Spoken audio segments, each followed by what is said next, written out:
అండి, బాగున్నారు అందరూను. ఈరోజు మేకలు వండుకుంటున్నాం మేము. మేకలు బాగా శుభ్రం చేసుకున్నాక ఆచి చేసుకుని శుభ్రంగా తర్వాత మళ్ళీ చెంచా పోసి వేసుకుని బాగా శుభ్రంగా కడుక్కుని తర్వాత ముక్కలు వేసుకుంటున్నాం కుక్కర్లోను. కడుక్కున్న ముక్కలన్నీ శుభ్రంగా ముక్కలన్నీ గిన్నెలు వేసుకుంటున్నాం కుక్కర్లోను. వేసుకున్న తర్వాత చెంచా అల్లం పేస్ట్, ఒక చెంచా పసుపు, ఒక లోట నీళ్ళు వేసుకున్నాం. తర్వాత బాగా కలుపుకున్నాం. బాగా కలుపుకున్న తర్వాత కుక్కర్ మూత పెట్టుకున్నాం. కుక్కర్ మూత పెట్టిన తర్వాత పొయ్యి మీద పెట్టుకుని పొయ్యి అంటించుకుని పొయ్యి మీద పెట్టుకుంటున్నాం. పొయ్యి మీద పెట్టుకున్నాక 3 విజిల్లు వచ్చాక బంద్ చేసేసుకోవాలి. తపాలా పెట్టుకున్నామండి. తపాలా పెట్టుకున్నాం. ఆయిల్ వేసుకున్నామండి. ఆయిల్ వేసుకున్న తర్వాత కరివేపాకు వేసుకున్నామండి. కరివేపాకు వేసుకున్న తర్వాత ఉల్లిగడ్డలు వేసుకుంటున్నాం. బాగా కలపాలండి. ఇప్పుడు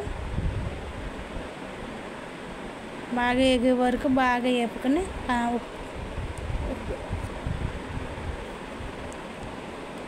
ఉప్పు వేద్దామండి. ఇప్పుడు ఉప్పు వేసుకున్న తర్వాత పసుపు వేసుకున్నామండి. పసుపు వేసుకున్న తర్వాత ఉప్పు వేసామండి. అది బాగా కలుపుకోవాలండి.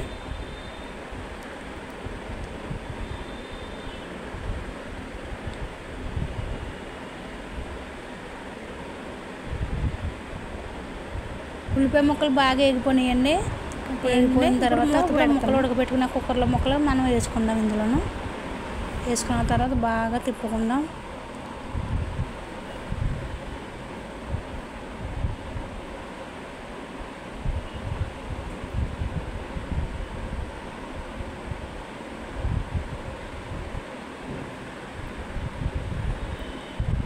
వేసుకున్న తర్వాత బాగా కళ్ళు తిప్పుకుందామండి.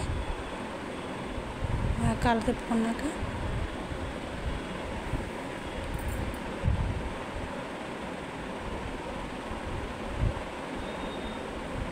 రెండు చెంచాల కారం,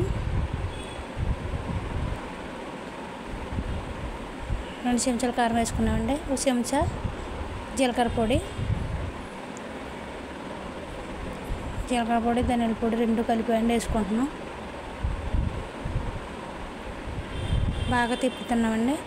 మనం బాగా తిప్పుకుంటే బాగా ముక్క టేస్ట్గా ఉంటుంది.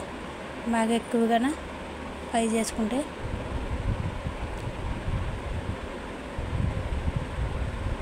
తర్వాత అండి మనం ఉడకబెట్టుకున్న ముక్కలు నీళ్ళు ఉన్నాయి కదా, నీళ్ళు వేసేసుకుంటున్నాం. ఇందులోను నీళ్ళు పోసుకున్నాక మళ్ళీ మనం తిప్పుకుందాం. మళ్ళీ బాగా కలుపుకున్న తర్వాత మనం మూత బాగా కలిపేసుకున్నాం. అయిపోయింది. మనం ఇప్పుడు మూత పెట్టుకుందాం. ఇప్పుడు అయిపోయింది. కరివేపాకు, కొత్తిమీర వేసుకుంటున్నామండి. ఇప్పుడు కొత్తిమీర వేసుకున్న తర్వాత చింతపండు, నానబెట్టుకున్న చింతపండు ఉంది కదండి, అది బాగా పిచ్చుకున్న తర్వాత ఆ రసం అందులో పోసుకుందాం. కూరలోను వేసుకుంటున్నామండి రసము, చింతపండు రసము.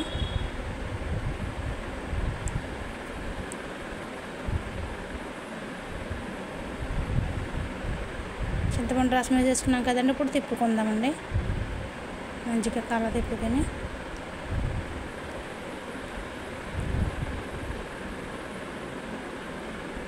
ఇప్పుడు మనం మూత పెట్టుకుందామండి.